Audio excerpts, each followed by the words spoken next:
seperti Yupa di Kalimantan Timur atau Kerajaan Kutai menunjukkan adanya agama Hindu yang berkembang di Indonesia, di mana Kerajaan Kutai pada waktu itu adalah kerajaan Hindu paling tua di Indonesia.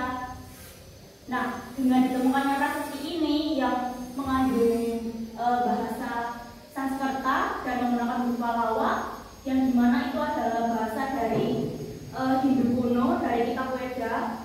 Jadi orang-orang itu percaya kalau pada waktu itu memang benar adanya kalau ada agama Hindu Buddha di Indonesia. Selanjutnya, nah, yang mendukung proses masuknya agama Hindu dan Buddha di Indonesia ini ada 4 macam teori. Yang pertama ada teori Ksatria, teori Waisya, teori Brahmana, dan teori arus balik. Mungkin dari kalian ada yang tahu dari salah satu ini, bisa angkat tangan. Ayo, ada yang tahu? Boleh sih. Kalau teori Waisya itu kayak menyebarkan agama melalui perdagangan. Ya, itu betul. Tangan. Oke, kita next ya. Yang pertama kita membahas teori Ksatria oleh R.K. Majumdar. Nah, di India sekitar abad ke-4 hingga ke-6 itu sering terjadi peperangan. Jadi mungkin kalian pernah lihat film-film di TV atau mungkin di TikTok, di Instagram tentang India itu banyak perangnya pas zaman dulu itu memang benar ya. Itu merupakan sejarah dari negara India. Jadi R.K. Majumdar itu meyakini bahwa para bangsawan dan prajurit yang mengalami kekalahan akan melarikan diri dan mencari daerah baru di Indonesia. Kemudian mereka akan membangun koloni-koloni, terus berbaur dengan masyarakat lokal, kemudian dan mulai menyebarkan agama Hindu dan Buddha. Oke, tapi di setiap teori itu ada kelebihan, ada kekurangannya. Nah, kalau yang teori apa tadi namanya teori Ksatria itu kelebihannya adanya pernikahan antara Ksatria India dengan masyarakat lokal. Kemudian kelemahannya, sayangnya belum ada temuan arkeologis yang menunjukkan keberadaan koloni prajurit di Indonesia. Jadi tidak ada temuan seperti bukti-bukti bahwa memang ada raja-raja India yang hampir ke Indonesia. Tidak ada prasasti-prasasti, tidak ada patung-patung. Nah, selanjutnya ada teori Waisya. Ini oleh N.J. Krom. N.J. Krom meyakini bahwa teori Waisya itu dibawa dan disebarluaskan oleh kaum Waisya. Kaum Waisya itu adalah kaum pedagang. Nah, setelah para pedagang ini tiba di Indonesia, terjadi jalinan hubungan perdagangan, bahkan pernikahan antara pedagang India dengan masyarakat lokal. Nah, hubungan ini membuka kesempatan masuknya kebudayaan Hindu-Buddha. Jadi para pedagang itu kan zaman dulu kan memang pekerjaannya kebanyakan berdagang. Jadi orang dari India itu akan membawa kapal yang berisi banyak orang, banyak pedagang, terus masuk ke Indonesia, terus bisa bertukar barang sama para Nusantara, para rakyat Nusantara. Kemudian di sela-sela itu juga ada yang menetap di Indonesia, ada yang menjalin hubungan pernikahan, bahkan juga ada penyebaran agama Hindu-Buddha. Nah, tapi teori ini juga ada kelebihan dan kekurangannya. Nah, kelebihannya antara lain adanya interaksi sosial antara pedagang India dengan masyarakat lokal. Kemudian terdapat kampung keling, yaitu kampung yang didirikan oleh pedagang India saat di Indonesia. Nah, kemudian adanya pernikahan pedagang India dengan masyarakat lokal. Nah, jadi di kampung keling itu banyak sekali keturunan dari pedagang-pedagang India. Jadi orangnya itu pada blasteran orang India itu loh.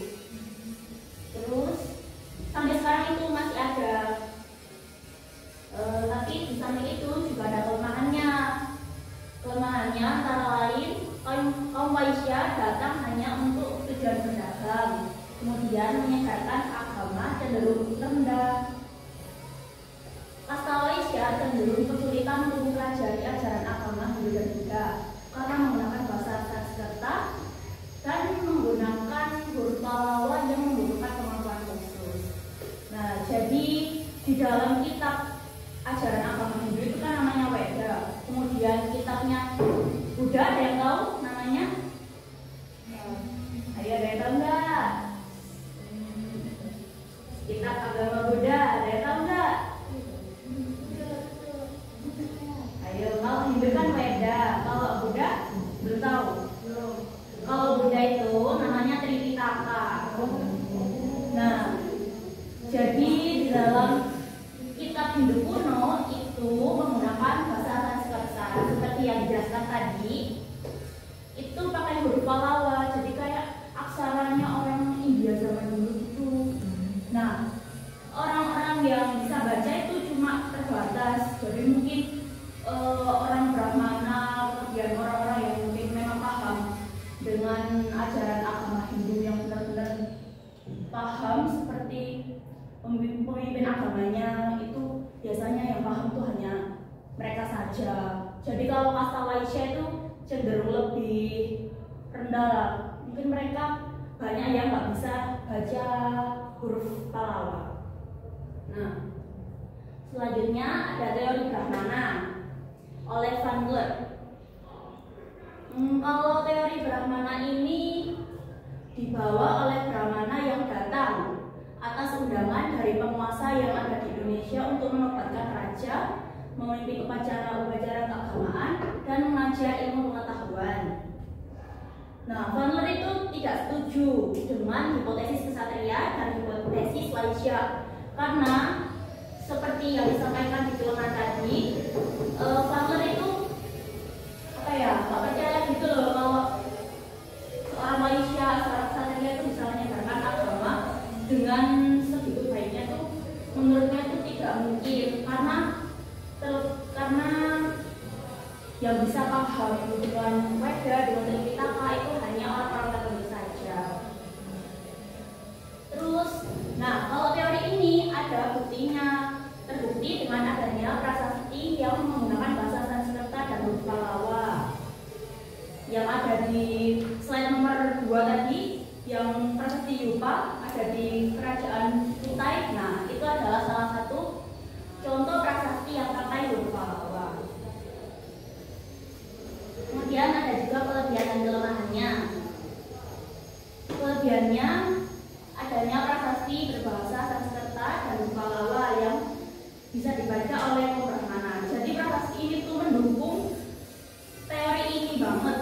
Kemudian kaum Brahmana juga kan kalau di Islam mungkin tuh kayak seperti kiai, seperti ustadz gitu kan. Jadi mereka tuh benar-benar paham agama banget. Terus jadi untuk menyebarkan itu, untuk mengajarkan itu dia tuh lebih lebih paham gitu loh daripada yang lainnya. Terus mereka juga ada pendidikannya sendiri kalau di India itu.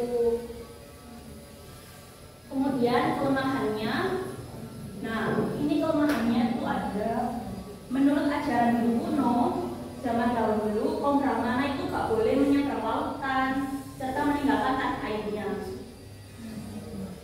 Jadi kaum Brahmana nggak boleh meninggalkan tanah airnya yaitu India dan nggak boleh menyeberang lautan. Jadi Brahmana itu hanya cuma bisa menetap di suatu pulau atau di sebuah daerah saja, terus melakukan tugas mereka sebagai mungkin memimpin upacara keagamaan, upacara adat, kemudian pokoknya nggak bisa keluar dari tanah airnya.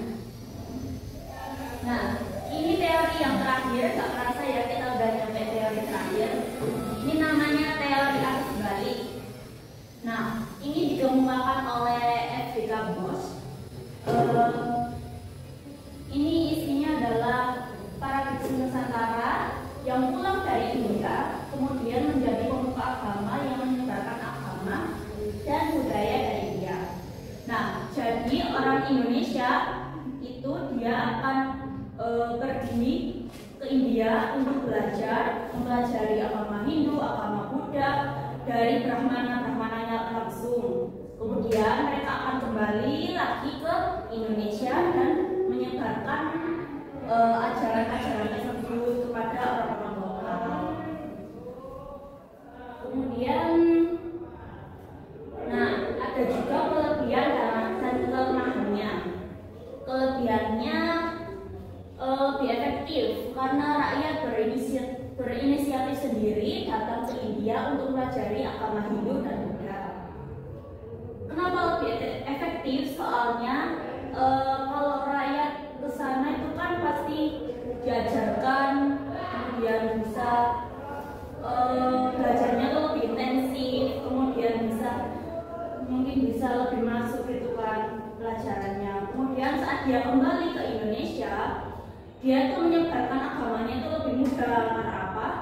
Karena dia sendiri yang menyebarkan, kan jadi sesama bangsa gitu kan, satu suku, satu budaya. Jadi mungkin orang-orang di Nusantara itu lebih percaya. Kalau misalnya Brahmana kayak orang-orang asing yang kesini itu kan biasanya kayak sopo sih gak percaya gitu kan. Nah, kemudian pastinya juga bahasanya tuh jadi lebih mudah kalau misalnya pakai teori arus balik ini, karena orangnya kan tinggal menyebarkan ke tetangga-tetangganya, teman-temannya, kerabatnya, itu bisa menggunakan bahasa yang lebih mereka pahami gitulah. Nah, kemudian kelebihannya satu lagi itu keberadaan prasasti Nalanda yang menceritakan pembangunan wihara untuk para pelajar di wilayah Kerajaan Sriwijaya yang hendak menuntut ilmu di India.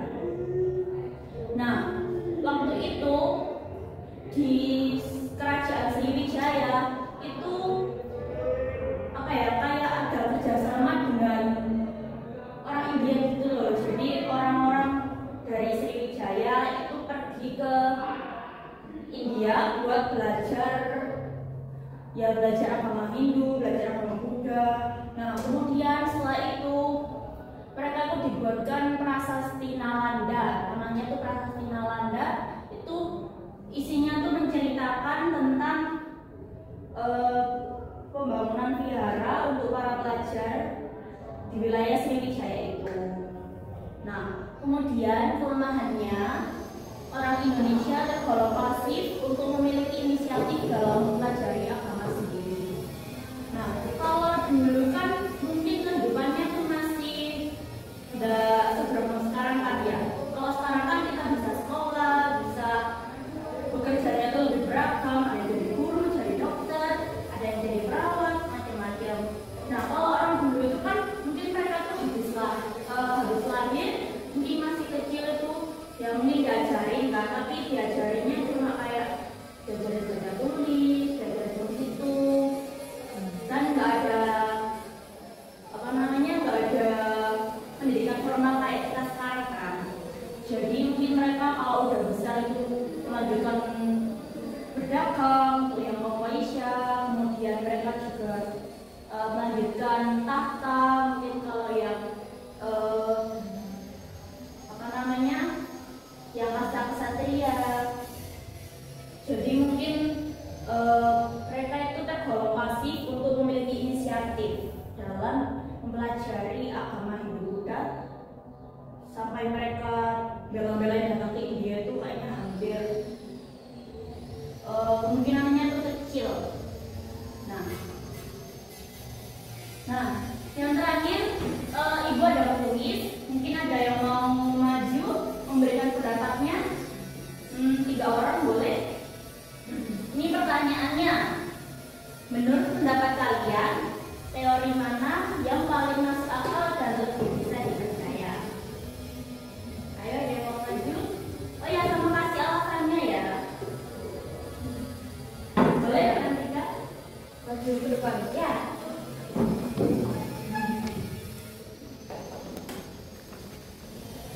Perkenalkan diri. Assalamualaikum warahmatullahi wabarakatuh. Waalaikumsalam warahmatullahi wabarakatuh. Perkenalkan